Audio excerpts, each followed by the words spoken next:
Okay, thanks so much for staying tuned. Right now, you are a valuable partner on Today with John and Helen Live. Moving away from women equality or equity, let's beam the searchlight on mental health and the economy.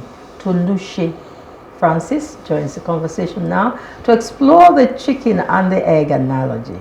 His founder, Renel Consulting Limited, a certified life coach, behavioral health practitioner and author. Toluche Francis is currently Africa's Regional Vice President at the World Federation for Mental Health. It's an honor to welcome you to the program today. Thanks for having me. How have you been? I've been good. Rotarian Toluche. See me now. Sandwich. So when you hear mental health, it's like, I don't decrease. Wow. So Toluche, thanks so much for joining us on this program.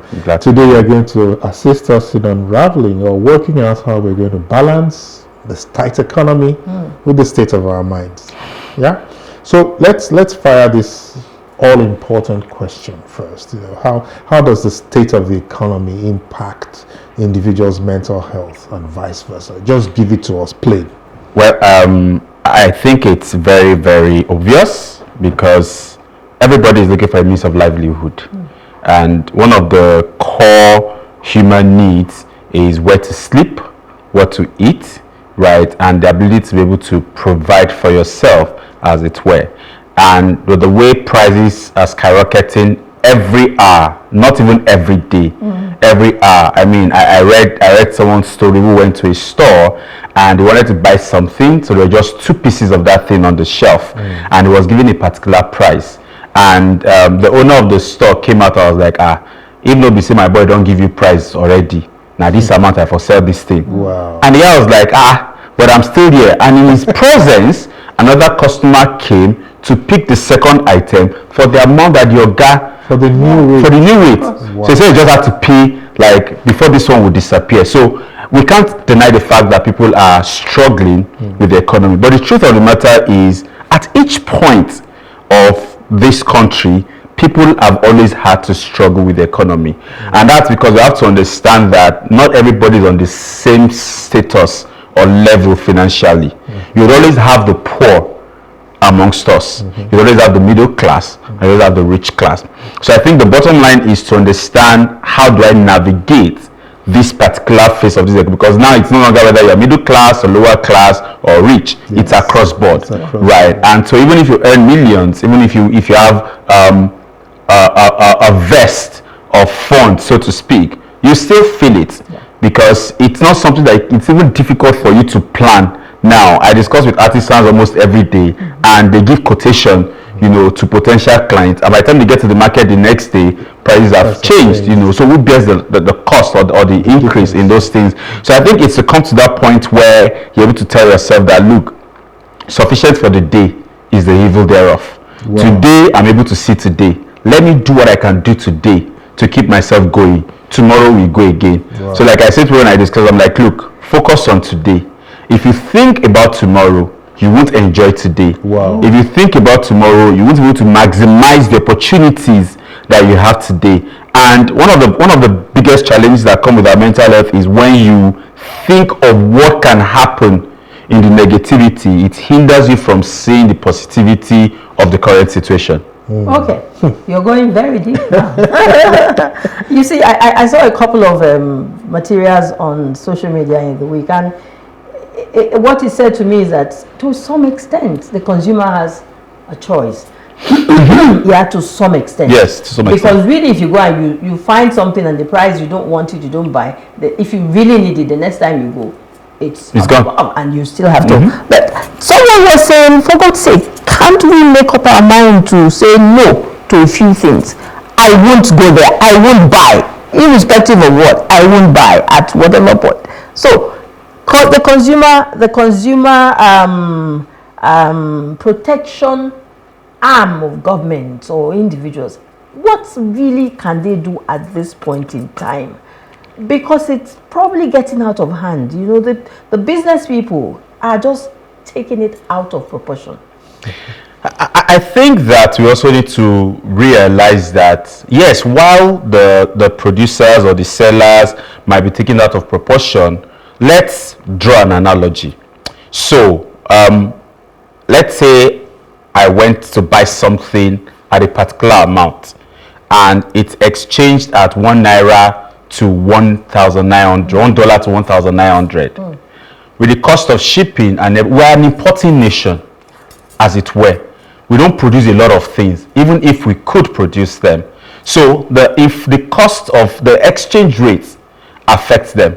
Now, when it comes into the country, they have to calculate what is the margin that I'm making on this, right? And so all of that becomes a factor at the pricing that the consumer finally gets, because somebody has to bear it, right? If I've invested money to bring something to the country, someone has to bear the cost of the excess that I've had to pay on that particular thing. I mean, someone was telling me that Indomie is 500 naira. That's even the smallest size, so to speak. Now, you look at everything that went into the production of that particular Indomie. There's what we call cost of operations when it comes to production, e-commerce and the likes. And that's a sum total of everything that goes into from start of production to the final supermarket before it gets to the end user. What did it cost to get that product out?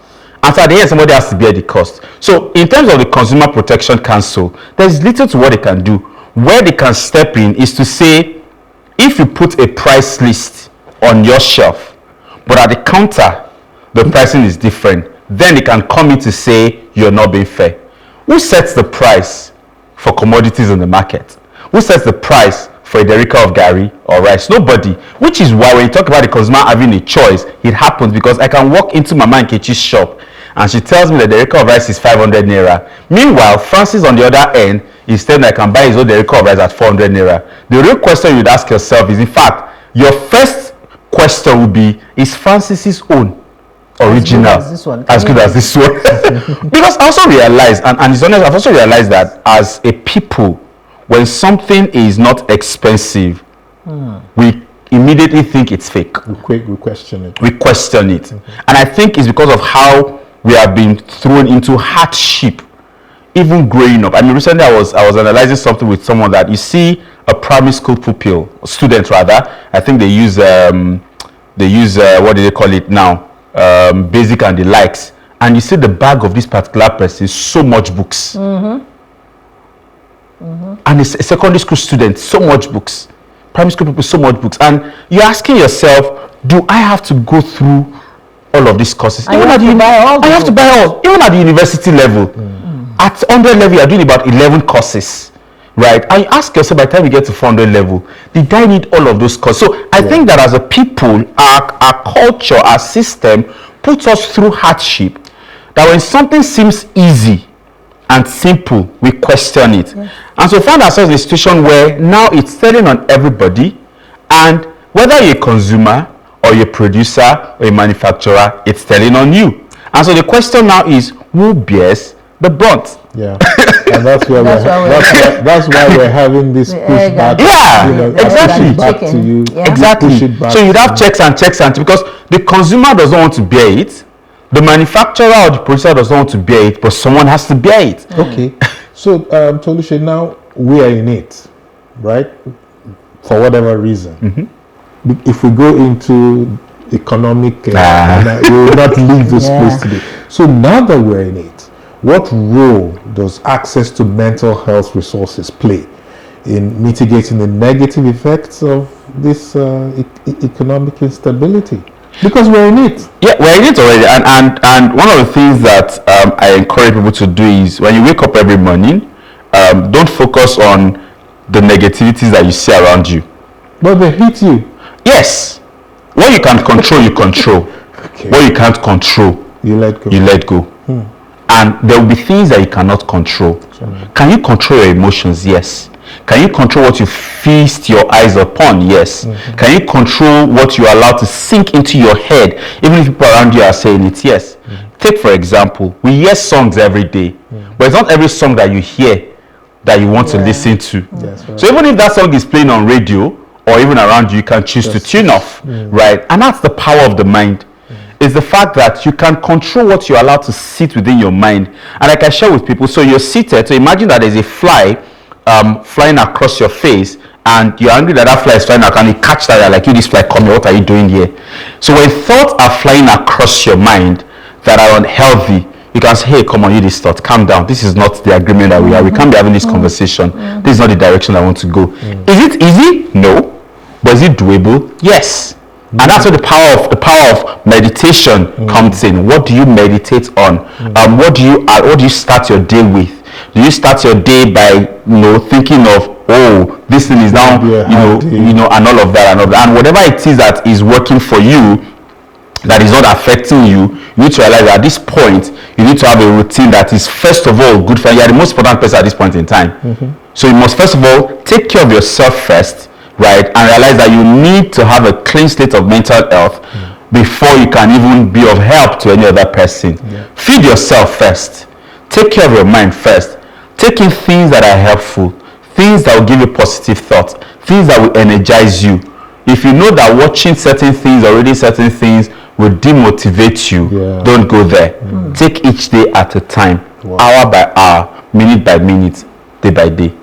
Okay, so the power is in your hand, okay, to get mentally disturbed or not, in spite of where we are at, what is happening.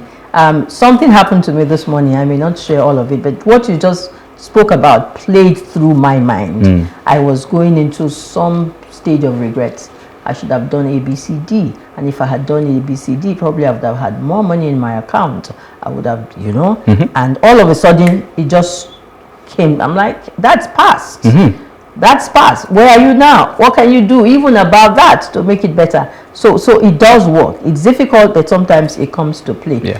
Employers across board, we said it at the beginning, in the various states are beginning to come up with, strategies and methods to cushion this hard time. So what better things can they do? How can employers support their employees' mental health during times of economic uncertainty?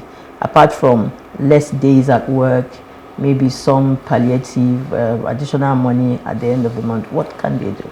I think that the biggest gift that employers can give to their members of staff at this point in time is to open them up to the opportunity to talk to mental health professionals. Some people just want to rant. They don't have an outlet.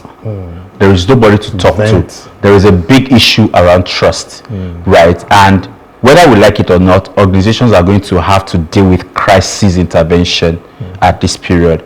And along those lines, it's in May, for example, I'm organizing a conference that will bring together mental health practitioners and HR practitioners to look at crisis intervention and support tools in the workplace, right? It's not just enough that you increase, because when you increase salaries, somebody pays for it, the consumer at the other end, because you would increase the services that you offer or the things that you sell, right? So you can give the increase in salary. So let's say, for example, there's an increase in salary, all of you will go to the same market. True. The money will still finish. But how do I, in spite of the money I have, be able to come to work and still not be demotivated? Because whether I like, money is never enough. Money is meant to be spent. It's not to be kept. In some countries, you can't even just leave money in the bank. It's supposed to be working. So, and it's not just money that throws people off guard. You have relationship challenges, whether platonic or within the family or relationship within people, right? You have career that you're thinking about and all of that. So it's beyond just the money. Employers can go ahead to help their members of staff to have access to mental health care. There's what we call employee wellness programs or player assistance programs. They can inculcate it into their schedule and just have organized webinars perhaps, and just have people who are able to talk to a professional they can trust, and you see that this is going to give them a new perspective towards that, because it's very easy for you to go in one direction until someone brings a new perspective to you, and then you realize that, oh, I didn't see it from this angle, but just because someone has come to talk to you, someone has listened to you and is able to present an objective and a workable solution, that alone can uplift you. Okay. You know where we are now. This man should be on this show almost every week. Yeah, we'll work towards that because time is almost spent. Yeah, time is all, and I mean, I'm awestruck because I mean, within such a short period, you said so much, you know, and I think, can we do this again, Toluche? Can we do this again? Let's try it. Let's try it. Yeah, so I mean, such a critical subject needing so much attention right now, and all I can say at this point is thanks for the work you've done and what you continue to do. And of course, I didn't say at the beginning, he's a Rotarian. You didn't have to say it. You're rubbing it in. You didn't have to say it. No, but like I said, you know, we're partners. I'm a lion. And there's so much. We need more organizations like this, more individuals, because the training that, you know, exists in these organizations also come around to impact the society. So we welcome you anytime. I'm already settled where I am. Thank you so much, Tolu. Thank you. I mean it. We need to have you on the show again and again and again, because there's so much happening to people out there, and they need to hear how practical individuals can begin to do one or two things to help themselves. Thank you so much. Thank you for having me. Thank you. Thank you. All right, we must be sensitive, you know, to what is going on around us. It is only then that we can help the next person. It's time to take a break. Yeah, we'll take a break, and we'll join Dolly Phillips, in the gym, just to help us put our minds in. Okay, and right after that, when Dolly is done, we have a man whose CV is so long. We've had so much trouble trying to edit it. And Ubongesien, fondly called Mr. Motivator, is our next guest on the show today. And he will be joining the conversation after we're through with Dolly from the gym. Please, over to you now, Dolly, and join us.